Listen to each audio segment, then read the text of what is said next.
to get the news here just 24 hours before kickoff that he's not going to play. It stinks. I mean, they're just Mims represents something just a little bit different. And I'm getting a flashback to the Peyton Watson conversation we were having an hour ago with Cecil and Dover, where it's like, yeah, you want to get this guy going and that guy going. But Peyton Watson, because who he is as an athlete and a defender, he just represents something a little bit different for the Denver Nuggets roster. That's Marvin Mims. He is a weapon. He is unique.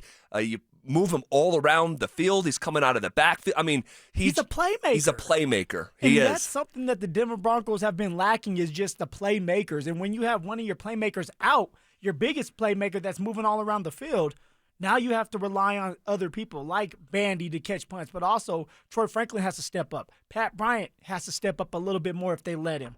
Evan Ingram, all right, where you at? I know you were open a couple times, but you have to be open a lot more than you have been. Get that separation. Court, you got to catch those balls. You can go across the no, you can. The line with you the can. receivers. Although the Ingram, he had a walk-in touchdown. He did. He had a walk-in touchdown. You know how big his hands are? If you're going to go up there and catch it with one hand, then you better come down with it. I mean, it's got to be within his stratosphere to catch it.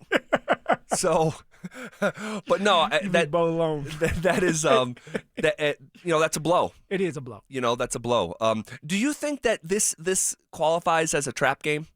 No, and I want to say Richie brought it up yesterday. A trap game, to me, is when your whole unit, all three phases, special teams, defensively, offensively, are clicking, and everything is going right for you. Well, we know the defense has been doing their job.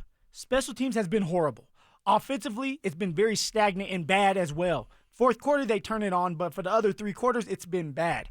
So for the offense and special teams, they know this could be a get-right game.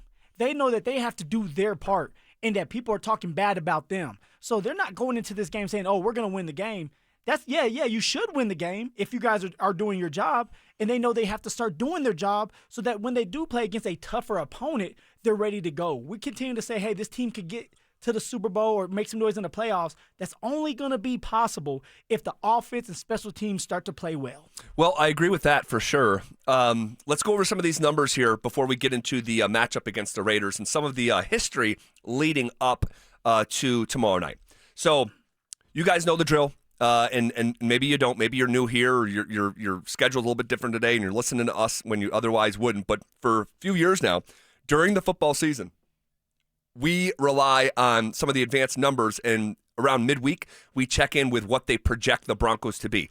We're using ESPN's Football Power Index, which gathers every single data point known to man concerning the game of football, and then they simulate the season thousands and thousands of times, okay?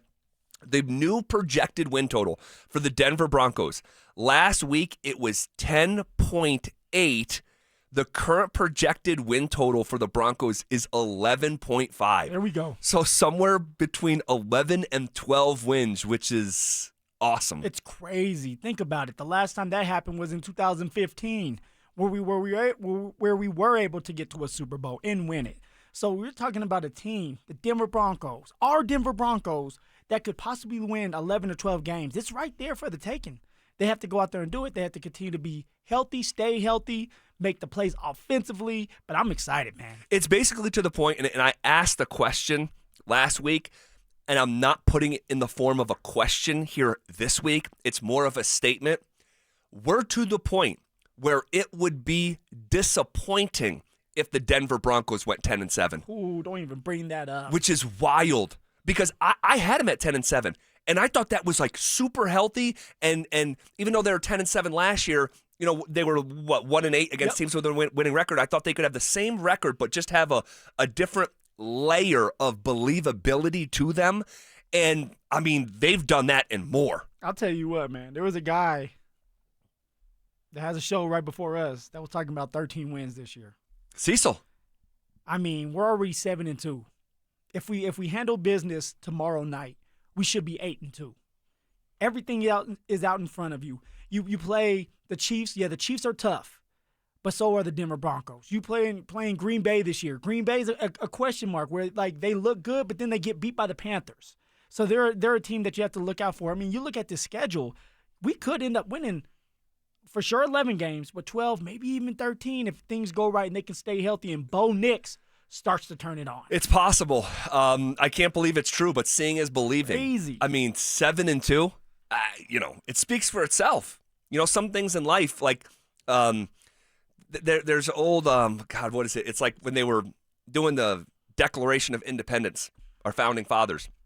Nah, I was definitely not around. I was still floating around. But when we learned about it in school, which I'm sure you weren't paying attention. Probably not. There's a line in there. There's a line in there where it says, "We hold these truths self-evident." We hold these truths self-evident. It doesn't need to be explained. It's just true because it's self-evident. I'm looking at it. When you're 7-2, it's just sort of self-evident. You're a really good football team. And if by history lesson, I love it. There you go. Here on a Wednesday, and it's to the point where it's like if you went on to win 10 games, what I thought was a good thing, back in August, that would mean the Broncos would be kind of falling apart here down the stretch. The only thing, and I said it last week, and I'll say it again, Zach, if something like that happens where we end up going 10-7, it's because of the health. Because we end up losing J.K. Dobbins, knock on wood, Cortland Sutton. Let's not even think about if something happens to Bo where he has to miss a couple games and you end up losing those games. That's the only thing I can think of if the Denver Broncos end up 10-7 because our defense is playing really, really good football, Super Bowl kind of football that you want them to be playing. Offensively, it needs to be better, but they're finding ways to win in the fourth quarter. But if you're losing games and you just go on this losing streak, it has to be because of people like Marvin Mims not being there. Right, just the health. Well, let's get you some more numbers here. So we just told you the projected win total is now 11.5 wins, up from 10.8 this time last week. The playoff probability. This is so cool. I mean, we're 3 weeks out from Thanksgiving. This is so cool. Last week, the Denver Broncos had a playoff probability of 81%.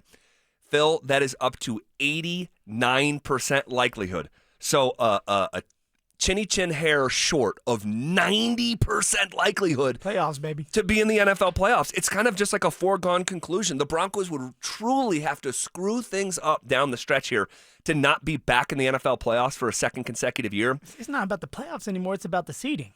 It's like, where do you want to be? Agreed. And you said this a long time ago. If the Denver Broncos want to do what they think they can do, they're going to have some home games. Yes. Home field advantage. Games here at a mile high during the wintertime. In order to do that, you likely have to win your division. Their chances this time last week, and this was part of it, I was like, man, this is kind of depressing because even though they're winning, their chances to win the division because of what Kansas City was doing. After the Broncos beat Houston and Kansas City lost to Buffalo, you're welcome. The Broncos have a last week it was 31% chance to win the AFC West. Phil, it jumped up 16 percentage points to 47% likelihood to win the division for the first time in a decade. That's what I'm talking about. Now I will say this, when you talk about the division games that we have won so far, we're 0-1. We got beat by the Chargers. You have to think about that, too. We've only played one division team. We're playing a division opponent tomorrow, so we should be 1-1 if things go right. Thursday night football, baby. But it's right there. So 47% chance to win the AFC West. An update from September. The division wasn't lost in the third game of the year. Phil and Stoke and others. I mean, I'm just saying, man. I mean, I was obeying my eyes at the time. Yep. All right. The chances that the Broncos are playing on divisional weekend, all right, according to ESPN's Football Power Index, where they gather every data point known to man concerning the game of football and simulate the season tens of thousands of times. This time last week, playing on divisional weekend was 43% likelihood. It is currently 51% likely that the Denver Broncos are getting past the wild card round, or maybe not playing in the wild card round at all. They're relaxing. Resting their bodies, getting ready for the divisional round. Crazy. Now let's get even crazier. Chances that the Denver Broncos are playing in the NFL's Final Four. The AFC Championship game. This time last week, it was 21% likelihood. That number jumped to 26% likely. To make the Super Bowl, and play in the biggest game in American sports. Last week was 10%. It is up to 13%. And winning the Super Bowl last week was 5%. It jumped up a point to 6%. Pretty cool to watch these numbers grow. It's fun. It's fun like going through this knowing that we're going to get great news when you're winning games, right? You won last week. You won the week before that. You're on a 6-game win streak. You can end up being on a 7-game win streak tomorrow after tomorrow's night's game. I mean, this is what it's all about, and we get to be a part of this. So fun. So fun. By the way, tomorrow we're going to be downtown doing the fan pregame show at Mile High Station. So you're not going to want to miss that. Come say hello to us on your way to the game. Give a fist pound, take a picture, whatever fits your fancy. All right, let's go over some matchup stuff. Sean Payton and Pete Carroll have met 5 times in the regular season. Sean Payton is 4-1 over Pete Carroll in regular season games. 4-1. Wow. Pretty cool. I mean, that's really good. Pretty one-sided there. Oh yeah, yeah. And so what it's telling you is both of them have met, numerous times that they played against each other, so they know tendencies. They've been around in the league for a very long time. Some of the oldest coaches in the league. True. And Sean has gotten the best out of Pete Carroll. Yep, in regular season games. In regular season. Because there's another story to be told with postseason games. Pete Carroll is actually 2-0 against Sean Payton in the postseason. And you'll remember one of them for sure. The Beastquake game. Oh, I forgot about that. That was against Sean Payton and the Saints when Seattle was like 7-9. Yeah, they were 7-9, but because they won their division, they were hosting. And there was a literal Beastquake. Earthquake caused by the fans after that run from Beast Mode. And then he topped it off and finished off with grabbing, you know what? Yeah, which Benito, a decade later, or maybe even longer than that, replicated that touchdown celebration at one point a year or two ago. And then the other time where Sean Payton lost to Pete Carroll in the playoffs was their Super Bowl run.